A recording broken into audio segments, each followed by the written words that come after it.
idinkuma arkaysid ehela joogo hay furan idinkuma arkaysid ina adeerko hay furan idinkuma arkaysid ina adeerko. asalaamu calaykum waraxmatullaahi wabarakaatuhu. kulan habboon dawadayaal kusoo dhawaada barnaamijka tixraaca wararka oo xiliyadan oo kale aad ka daawataan shaashada tv-ga Somali News xaruntiisa magaalada Muqdisho. barnaamijkan alaba waxa idin la socodsiiyay aniga oo Salaad Maxamed Khayre isla Soomaali. barnaamijka waxaanu mar waliba uga hadlaynaa arrimaha ku qotoma guud ahaan xaaladda dalka uu marayo markana waxaa miiska noo saaran arrimahaasi ku geedaaman doorashooyinka iyo shirkan Muqdisho ugu furmay madaxda dawladda federaalka Soomaaliya iyo waxaanu mar waliba uga hadlaynaa arrimaha waxaana barnaamijka iyo madalsan xaaladda dalka uu marayo arrimahaasi ku qotoma wax ka weyn markana waxaa miiska noo saaran Amin Jeesow oo kamid ah xildhibaanada golaha shacabka baarlamaanka Soomaaliya. xildhibaanada markuu ugu horeysa dawladda federaalka Soomaaliya iyo barnaamijka tixraaca mar waliba uga hadlaynaa ku dhawaada kulay barnaamijka idinka cadaadaynaya waa idin soo dhaweynaa aniga waa tahay waa mahadsan tahay sida quruxda badan ee aad nooga ajiibtay inaan waraysigan kula yeelano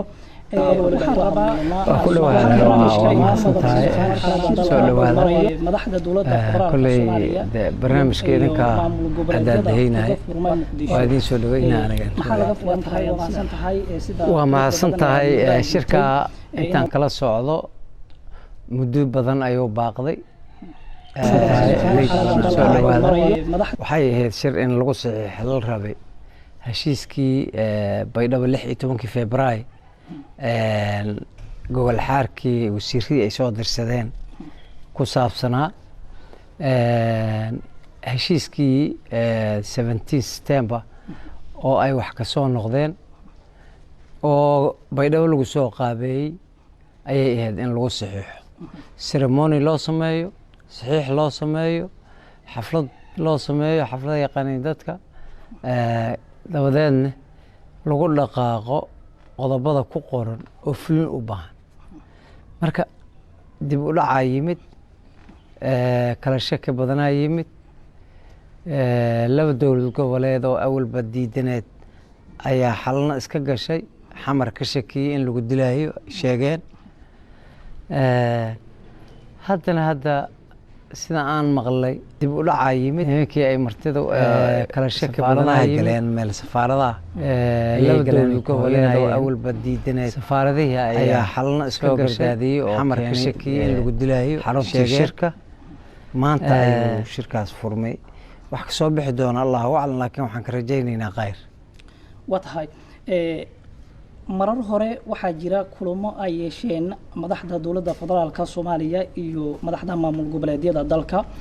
dhamaantoodna waxay ku soo idlaadeen fashil iyo in la isku fahmi waaye ma isdhihi kartaa kan wuxuu daba socdaa kuwaas wallahi wuxuu ahaan doona Ilaah baa ku caalima laakiin shirarka aad sheegaysid kii dhuusamareeb waa lagu guuleystay qodob ay ku heshiiyeen dhuusamareeb waa lagu heshiiyey qodob ay ka soo saareen dhamaystirkeedii magaalada Muqdisho heshiis la yiraahdo heshiiskii 17 September la yiraahdo oo baarlamaanka Soomaaliyeed ay u soo gudbiyeen oo ay saxiixeen heshiis waxa loo saxiixaa sidiisaba inaan laga bixin heshiiskii ay saxiixeen 17 September baarlamaanka ay u soo gudbiyeen waa lagu heshiiyey qodob ay ka soo saareen dhamaystirkeedii magaalada Muqdisho oo heshiisad aan u yeelay baarlamaankan waxa bedelay baarlamaan la soo doortay oo aan ku darnay baarlamaanka Soomaaliyeed ay soo gudbiyeen qodobkaas oo ay saxiixeen heshiis waxa loo saxiixay dastuurka sidiisaba inaan laga bixin aan ugu dhignay heshiis marka ay hadda lagu joogaa 17 September baarlamaanka soo gudbiyeen in waddanka baarlamaanka vacuum ay yimaadeen ilaa magaalada Muqdisho xilad heshiis imaado baarlamaankan oo bedelay baarlamaan la soo doortay oo aan ku darnay baarlamaanka Soomaaliyeed ay laba dowlad oo ay saxiixeen waxa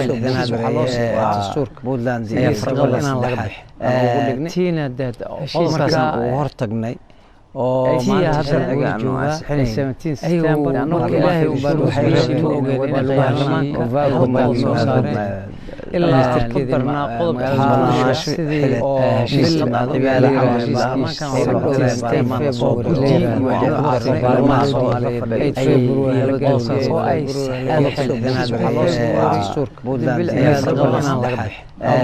tiina qodobkaas madaxweynaha xilkiisa uu dhamaanay annagana 17 ilaahay uu baa waxay raashin ogeed in baarlamaanka uu soo saaray aan wax ka bedelan sidii oo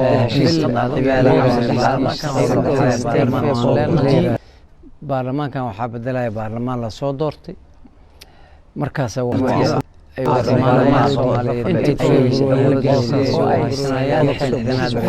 labaad ee qodobkaasna waxaa leeyahay hay-adaha dowladda sida madaxweynaha iyo ra-iisul wasaaraha ilaa madaxweyne lasoo doortay uu ku yimaado asaasa xilka sii haynaya awooddiisana si buuxda uu leeyahay marka taas laguwada joogaa hadda oo dowlad laguwada yahay marka laakiin annaga markii aan samaynaynay nimankan ma ogeyn inay rabeen inay waktiga ay lumiyaan kadibna ay dhahaan madaxweynaha iska tag inay dhahaan inay rabeen ma ogeyn annaga laakiin waxaan islahayn dal aada u nugulaanahay yaanan muxuu ahay vacuum imaan intii lasdaba socdo laakiin ta ka weynaaba jirtay marka oo nimankan u qarsaneed annagana ilaaha noogu hagaajiyey marka hadda taasaa laiskula jiraa ayna ku heshiinin malaha horta taas ayay idinka hoos bax fadhi aan lagu heshiin baydhaba xataa markii la tagay wasiiradooda waa kusoo heshiiyeen 17 September waa ku heshiiyeen maxaa keenay marka laakiin fulintii ayay balaayo ugu dhacday dad baa aaminsan farmaajo haddii uu doorashada asaga arbitri ka noqdo oo asaga dalka gaarsiiyo beri ma helaysin anigana waxaan aaminsanahay waxa la dooranayo maanta farmaajo maaha waxa la dooranayo musharax kale maaha lama gaarin wax la dooranayo horta waa xildhibaanka markii lasoo doortay kadib ayay musharaxiinta soo dalbanayeen oo ay leeyihiin waxaan rabnaa in isdiiwaan gelino musharax madaxweyne aan noqdo markaasaa waxaa lagu xujeynaya in 20 xildhibaan ay u soo proposal garayso oo ay tiraahdo ninkan waa u qalmaa madaxweyne qodobka dastuurku ku qoran yahay marka kadib oo khidmadii muxuu iska bixiyo musharaxnimada oo iska bixiyo oo bangiga ku soo shubo oo shahaadada qaato markaas qofku horta musharax noqon karaa nimankan hadda isdabadudaayo oo musharaxiin waaye dhahayo oo axmedoobe iyo dani iyo hoosta ugu jiro oo aad moodaysid inay farmaajo ka carar ay yihiin aad moodaysid sax maa hadda musharaxiin maa shuruudihii inay buuxiyeen in kale yaa og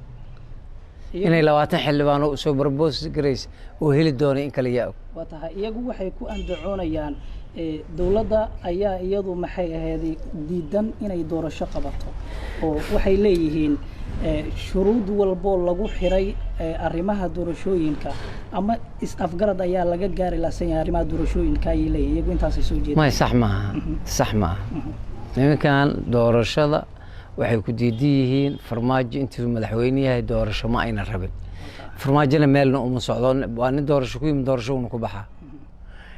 muhiim waxaa inay doorashada ayna dileyd garaynin oo ay doorashada la qabto doorashada dowladda federaalka ma diidano dowladda federaalka waxaan ansixinay aan ogahay sharciga doorashooyinkan ansixinay oo doorasho toos ah oo xaliimo guddiga madaxa bannaan ee doorashooyinka ay qabanayso oo doorasho toos oo qof kasta muwaadin oo Soomaaliyeed oo doonaya oo rabitaan gaar ay ka hayso inuu doorasho galo arrintii dowlad goboleedyada diiday waxay dhaheen doorasho dad banaan rabnaa waa u yeelnay doorashadii dad baneeda loo yeelay doorashadii dad baneed oo hadda waxay diidayeen marka mid qaloocan may soo wadaan mid muxuu ahay iyaga ay sidii rawaanka yeelanay may soo wadaan laakiin mar walbo fiiri 40 iyo dhowr xildhibaan laga soo dooranaya Puntland waxa soo dooranaya dadka reer Puntland 40 ilaa 50 May ayaa laga soo dooranaya Jubbaland waxa soo dooranaya waa reer Jubbaland waxa madaxweyne oo dhax fadhiyo madaxweynaha oo ay dhahayo waa ninkii odayga marka cabsida ay ka qabaan ayaan bagarnaynaa anigu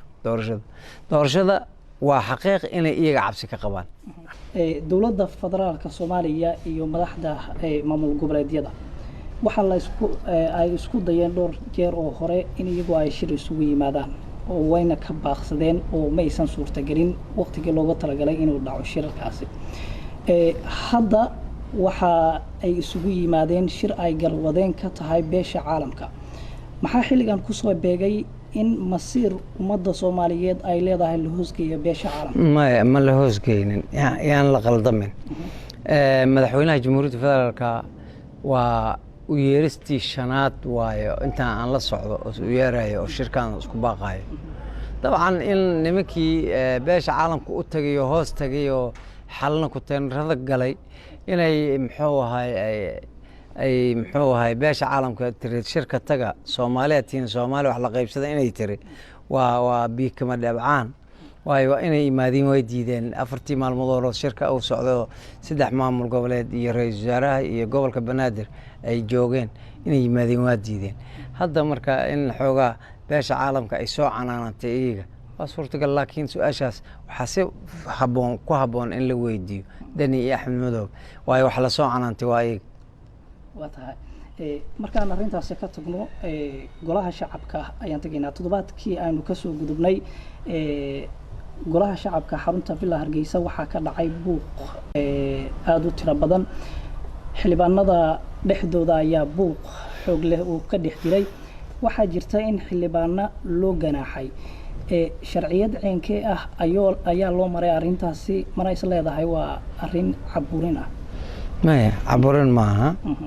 feeri xildhibaanada 275 markay baarlamaanka galayaan waa kala fikir duwan. adduunyadana waa sidaas oo baarlamaanada caalamka nala qabo ma jiro baarlamaan isku fikir ah. midaa maxaafad ah oo mucaaradka hadalkiisa macaan asna u ahayn, midaa mucaarad ah oo maxaafadka warka uu sheegay la qareer yahay, mid baa meel dhexa ah. baarlamaanka sidiisaba waa kala aragti duwan. maxaa lagu kala baxaa? waxaa lagu kala baxaa dooda la furo. baarlamaanka ajenda uu leeyahay. ajendaha la soo diray wuxuu ahaa coronavirus oo in laga doodayo, wasiiradii caafimaadka imaanayso, takhaatiir kale oo shibil ah oo cudurrada faafa aqoon u leh ay imaanayeen ayay ahayd. marka waxay dhaheen xildhibaanaha waxaa soo joogsaday maya waxaan ajenda fiican ma aha kan, wax kale ku hoos qarsan. annaga de wax kale ku hoos qarsan uma jeedno. ajenda waa ajenda. ajendaha baarlamaanka laba nooc uu ku yimaada: inuu baarlamaanka ka hoos dhasho oo qodobka xeer hoosaadka baarlamaanka qodobkiisa 25aad farqadiisa 3aad loo cuskudo oo dhahayo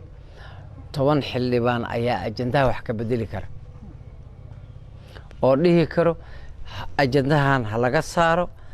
ajendahan ha lagu daro. laakiin baarlamaan weynaha uu codaynaa 10 xildhibaan go'aankooda bas in la iska qaadanayo ma. xildhibaanaha saas soo jeediyey, xildhibaano inta ogol in taageersan xildhibaanada waxaa soo jeediyey gacanta taagtaa laleeyahay. hadday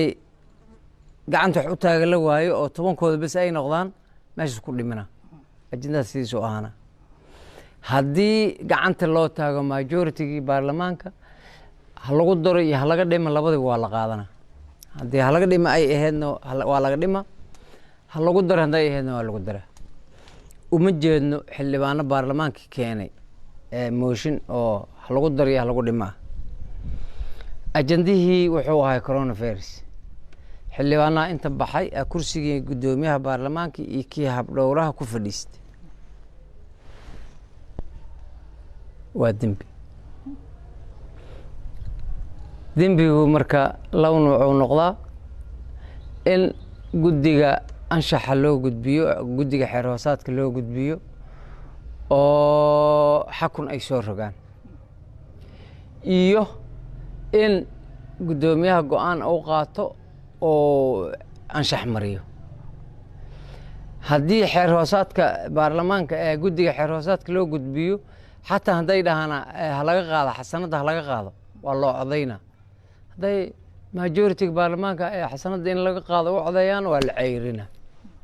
gebigiis baa xildhibaanadii baarlamaanka waynaa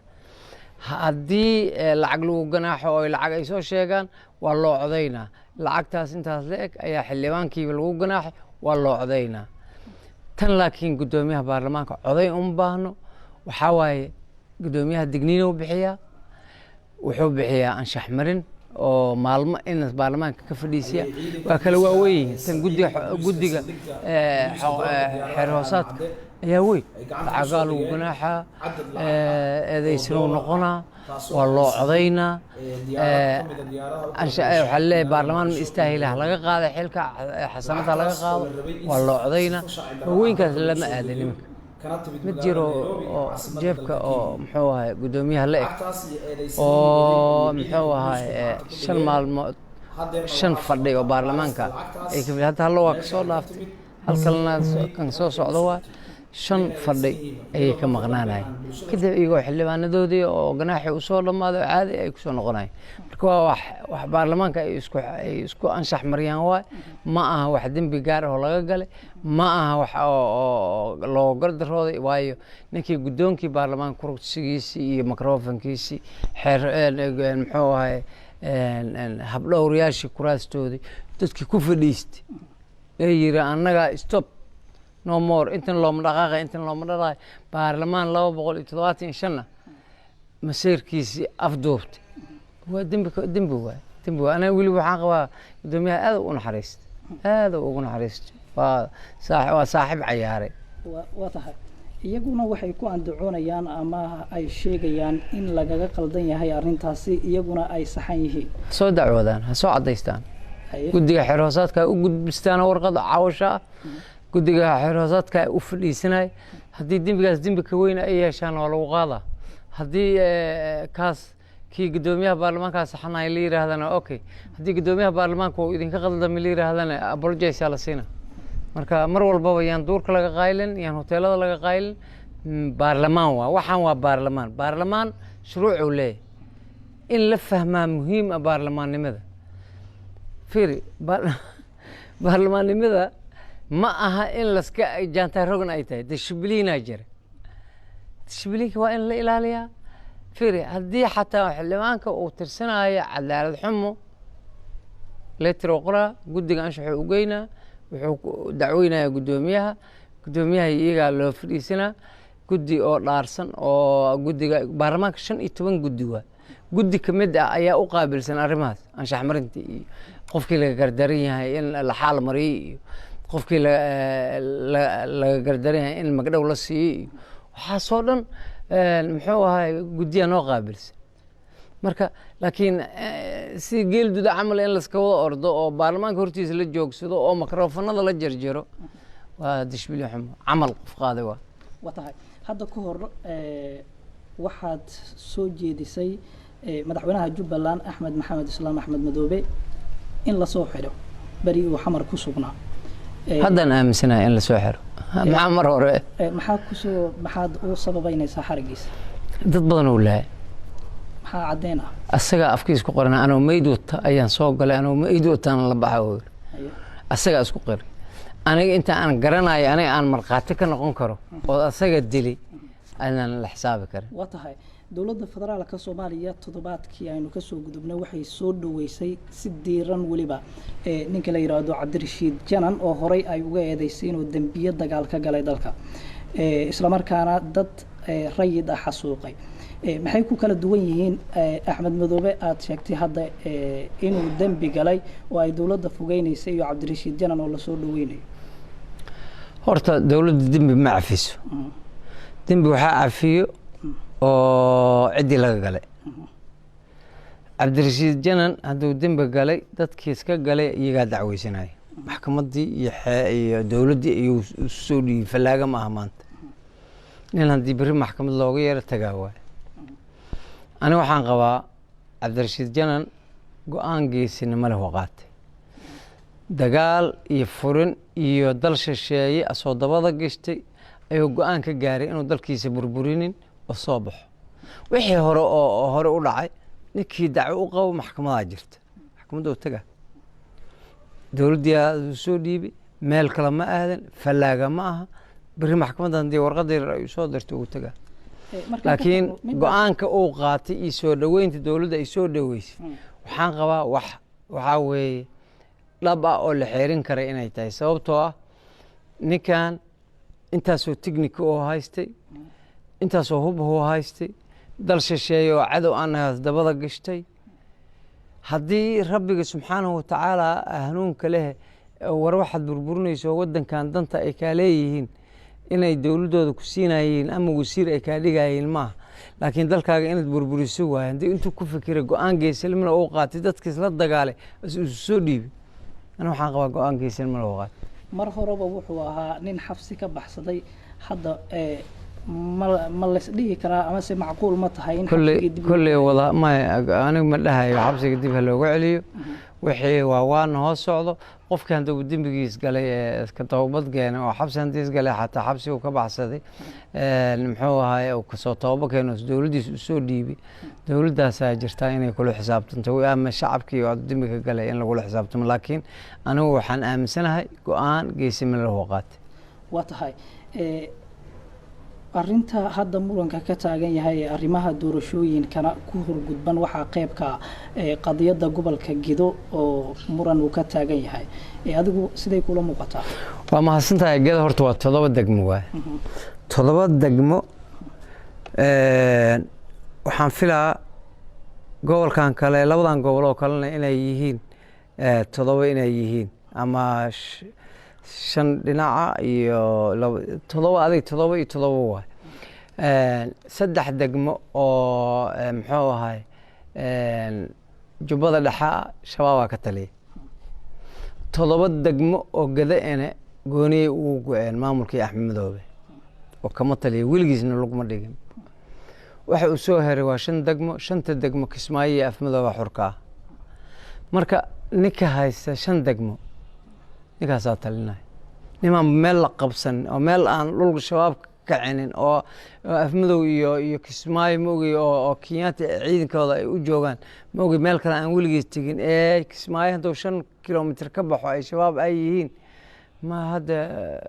ma la dhihi karo Gedo maxay u gooday iyo problemka Gedo maxuu yahay problemka Gedo waxa way cadaalad xumay tirsanay dadka la leeyahay kamidii dadkoodii maalin walba lagu laynaya meesha leeyahay Kismaayo dadkii reer Kismaayo ahaa ee reer jubbada hoose ahaa ee dadkaas u dhashay maalin walba la laynaya oo meydkooda jidadka yaalaan bas Axmed laynaya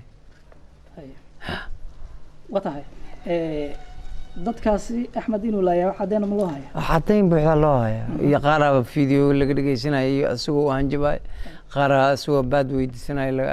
laga soo duubay qaara ciidamadiisa lagu qabtay iyagoo dadkii la yaqaanay ay dilayeen dowladda iyada ayaa u aqoonsatay horay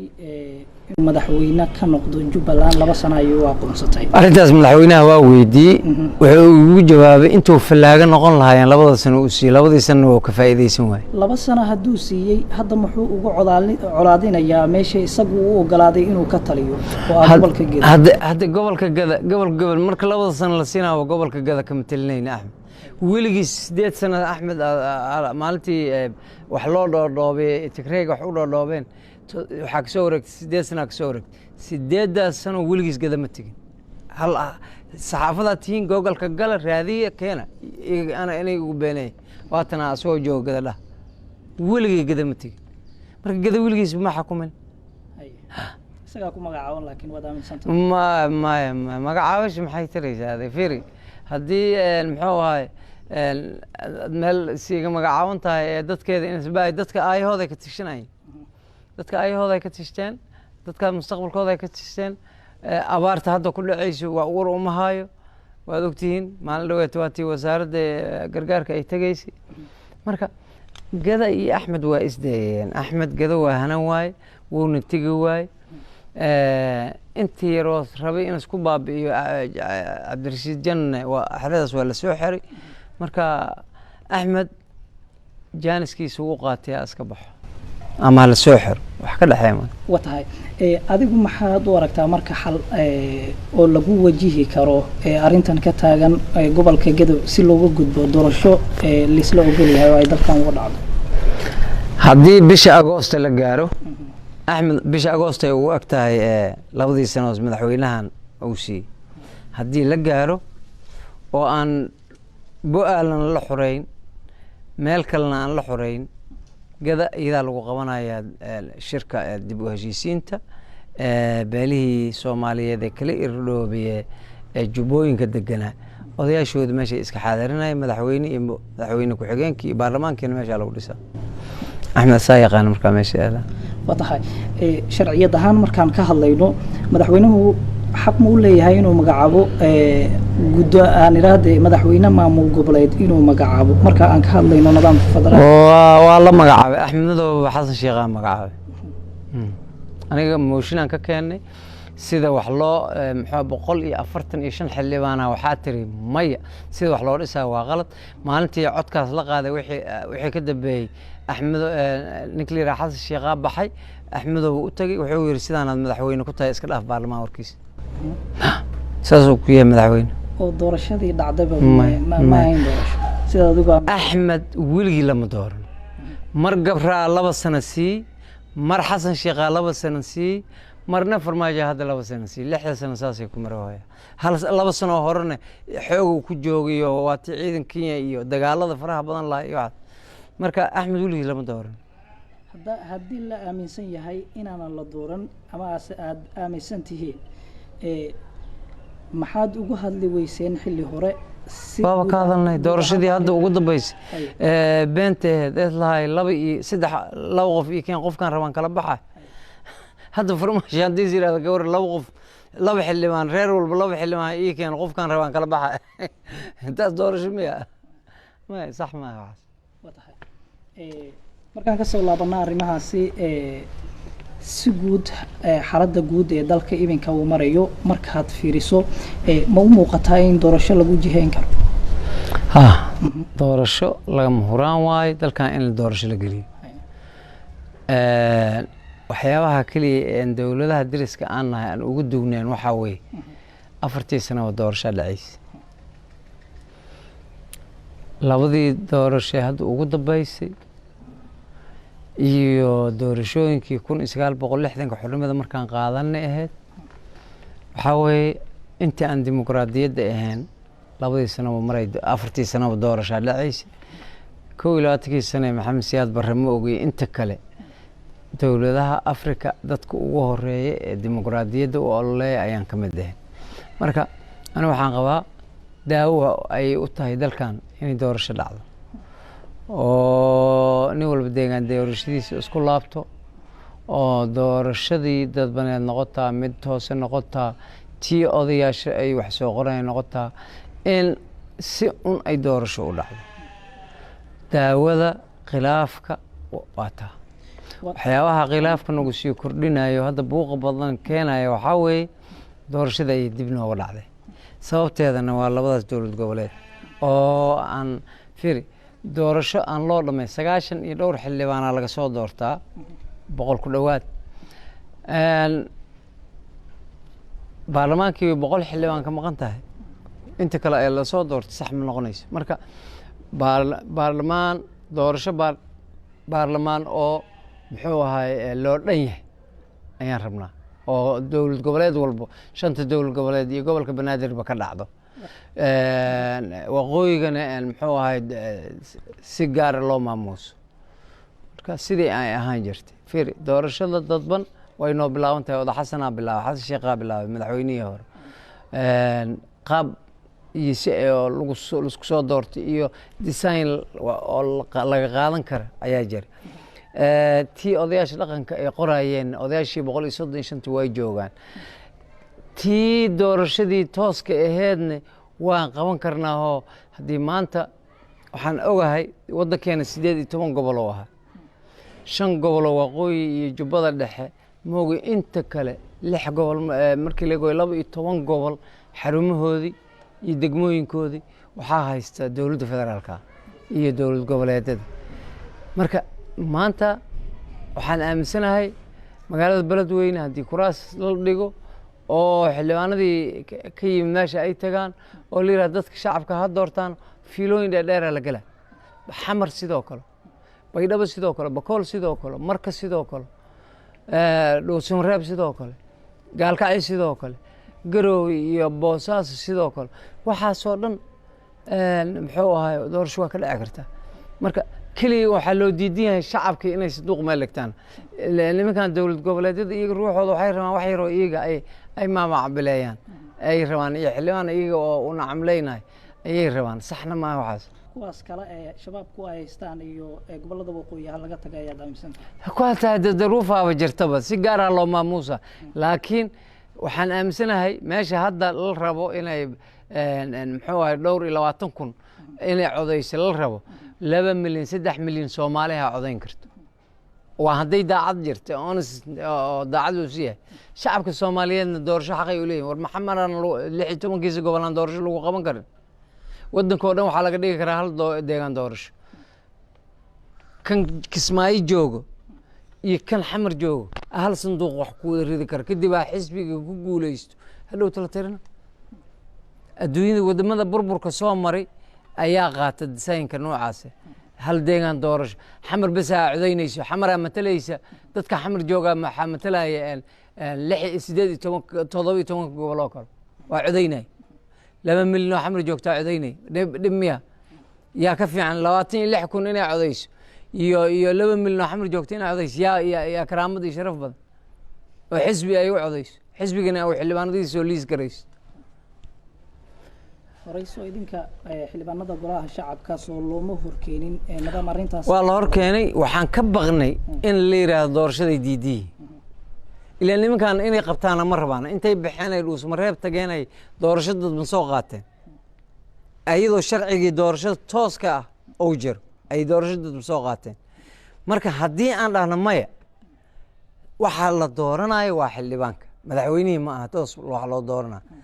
xildhibaanada inay sii joogaan ay rabaan in la yiraahdaan ka baqnay shacabkayna jumco wanaagsan ramadaan kariim maanta waxaa idin hayaa muuqaal in badan ay soo jiitay in badan dareen geliyey oo aad aan ula dhacay runtii maasha allah yaalaystay waayeyda ugu dambaysa waxaa weeye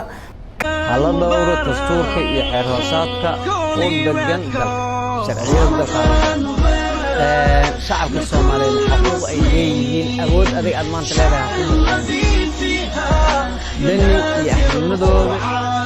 iyo intii la mid ah yay shacabka Soomaaliyeed ku muquuninin xaq waxay u leeyihiin in doorasho toos aadaan shacabkan qof walba codkiisa madfac u ah in codkiisa dhiibto oo xildhibaan jeesow iyo xildhibaan kale ay ku tartamaan oo haddii xildhibaan jeesow aan shacabka ka gadmaynin ay dhahaan jeesow naga fadhiisa marka taasaa shacabka Soomaaliyeed ay u oomiyihiin xildhibaan aniga aan ma joojisto oo aniga iyo adeecay aan soo saaranay iyo steerinka gacantayda ka baxay waxaas dad ku fikirto dalkan wiligiis hore mar gaari ma dalkan iyo shacabkiisa aqligiyaan looga dheeldheel shacabkan xuquuqda uu leeyahay yaa lagu tuman aniga intaasaan ku soo gaabsanahay qorsheynta iyo dib u dhiska degmada Marko ayaa kormeeray dayactir ka socda dooxda buundada national ee magaalada Marko sida faahfaahintaas uu ku soo diray wariyayna Jaabir Baaqay gudoomiyaha degmada Marka ahna duqa magaalada Cabdulaahi Ali Ahmed Waafow iyo ku-xigeenkiisa dhanka qorsheynta iyo dib u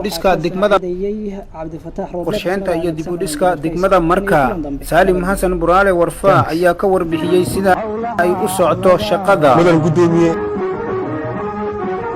adilagu aamino umada uu sabeeyo adeega laga diyo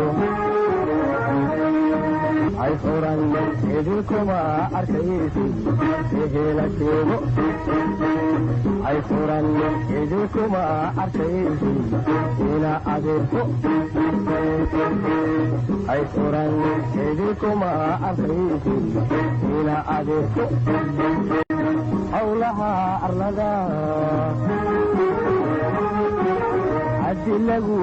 aamino umada uu sabeeyo adeega laga diyo ay furan idinkuma arkaysi ehela sheego ay furan idinkuma arkaysi ila adeerko ay furan idinkuma arkaysid ila adeegto. Asalaamu calaykum waraxmatullaahi wabarakaatuhu. Kulan habboon dawadayaal ku soo dhawaada barnaamijka tixraaca wararka oo xiliyadan oo kale aad ka daawataan shashada TV-ga Somali News xaruntiisa magaalada Muqdisho. barnaamijkana laba waxa ay dala socodsiiyaan aniga Asraad Maxamed Khayre isla Soomaali. barnaamijka waxaanu mar waliba uga hadlaynaa arrimaha ku qotoma guud ahaan xaaladda dalka uu marayo markana waxaa miiska noo saaran arrimahaasi ku geedama doorashooyinka iyo shirkan Muqdisho ugu xidhnaa madaxda dowladda federaalka Soomaaliya iyo madaxda maamulka waxaana barnaamijka ugu madalsan arrimahaasi ku qotoma wax ka weydiin doonaan xildhibaan baahi xasan jeeso oo ka mid ah xildhibaanada golaha shacabka baarlamaanka Soomaaliya xildhibaanada marka ugu horeysa ku xidhiidha Soomaali News iyo barnaamijka tixraaca waa ku dhawaada waa mahadsantahay soo dhawaada kolley barnaamijka idinka adaadahaynaya waa idin soo dhaweynaa aniga waa tahay wanaagsan tahay sida quruxda badan ee aad uga adeegtay inaan waraysigan kula yeelano waxaan rabaa inaan su'aal ka weydiiyo marka ugu horeyso shirka madaxda dowladda federaalka Soomaaliya iyo maamul goboleedyada uga furman Muqdisho maxaa laga filan karaa sida waa mahadsan tahay shirka intaan kala socdo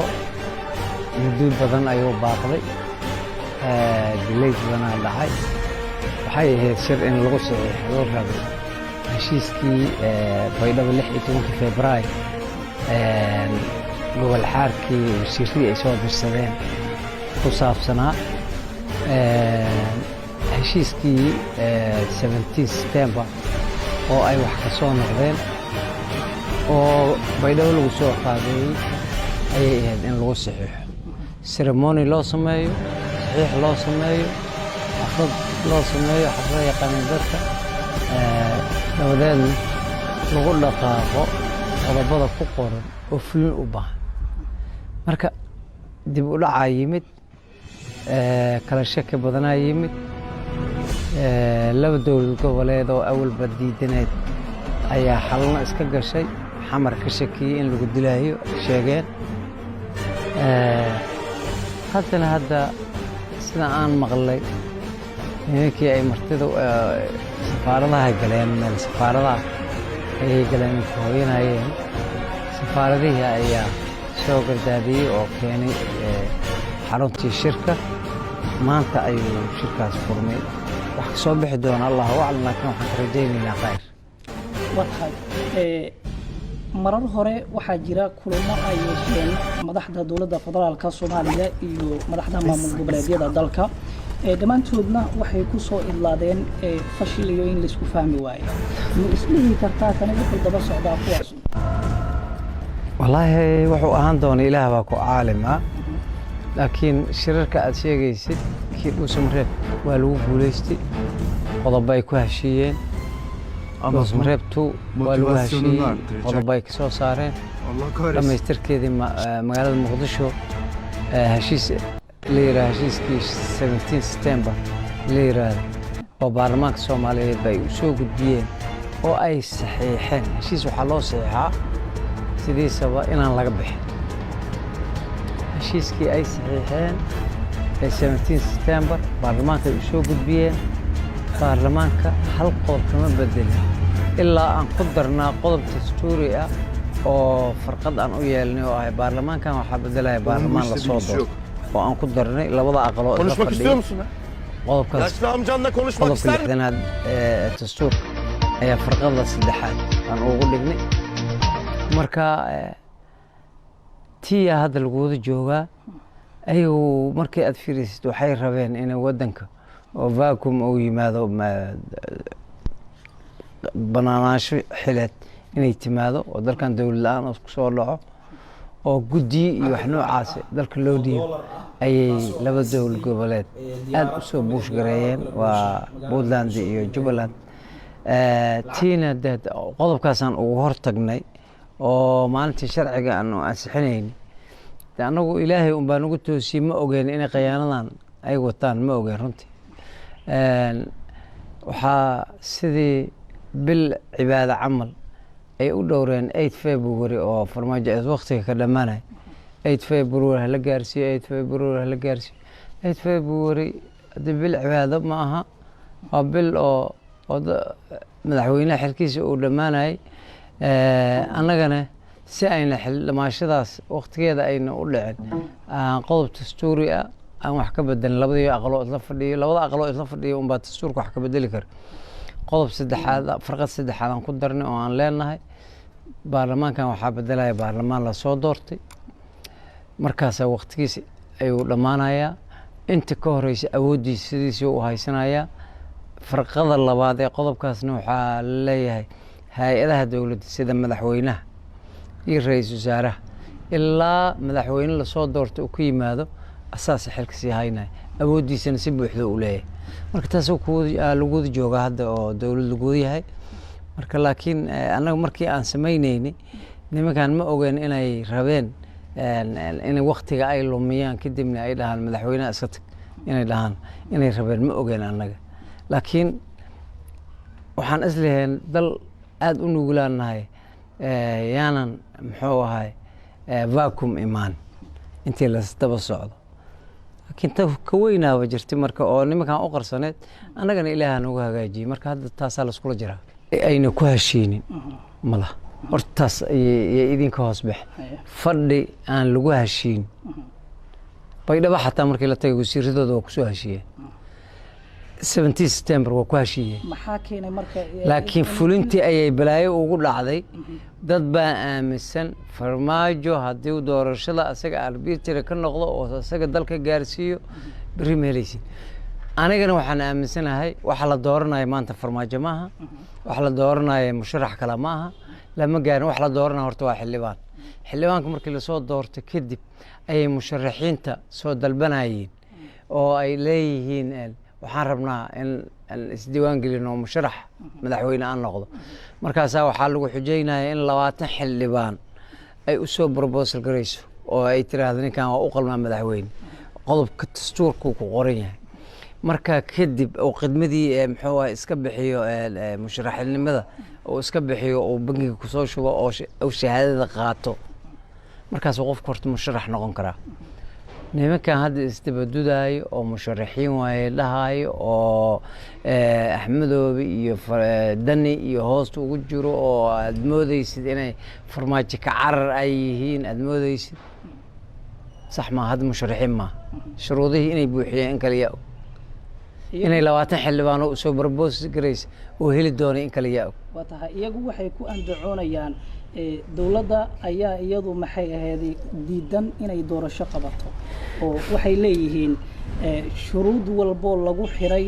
arrimaha doorashooyinka ama is-afgarad ayaa laga gaari lahayn arrimaha doorashooyinka ay leeyihiin iyagu intaas soo jeedaan ma sax ma nimankan doorashada waxay ku diidan yihiin farmaajo intii madaxweyne yahay doorasho ma ayna rabin farmaajona meelna uma socdo waa nin doorasho ku yimid doorasho uu ku baxaa muhiim waxaa inay doorashada ayna delayed garaynin oo ay doorashada la qabto doorashada dowladda federaalka ma diidano dowladda federaalka waxaan ansixinay aan ogahay sharciga doorashooyinkan ansixinay oo doorasho toos ah oo xaliimo guddiga madaxa bannaan ee doorashooyinka ay qabanayso oo doorasho toos oo qof kasta muwaadin oo Soomaaliyeed oo doonaya oo rabitaan gaar ay ka hayso inuu doorasho galo arrintii dowlad goboleedyada diiday waxay dhaheen doorasho dadbanaan rabnaa waa u yeelnay doorashadii dadbaneeda loo yeelay doorashadii dadbaneed waa hadda waxay diidayeen marka mid qaloocan may soo wadaan mid muxuu ahaay iyaga ay sidii rabaanka yeelanayeen may soo wadaan laakiin mar walbo fiiri 40 iyo dhowr xildhibaanaa laga soo dooranaya Puntland waxa soo dooranaya dadka reer Puntland waa 40 ilaa 50 May ayaa laga soo dooranaya Jubbaland waxa soo dooranaya waa reer Jubbaland waxa madaxweyne oo dhax fadhiyo doorashada dadban ay dhahayo waa ninka marka